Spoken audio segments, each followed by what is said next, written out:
our gallery. Your cadaverous pallor betrays an aura of foreboding, almost as though you sense a disquieting metamorphosis.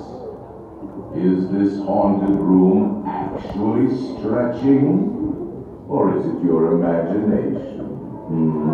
And consider this dismaying observation. This chamber has no windows and no doors. Which offers you this chilling challenge to find a way out. Of course, there's always my way. Here we go.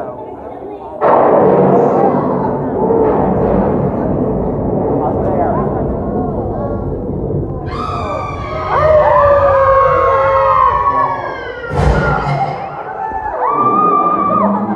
Frighten you prematurely.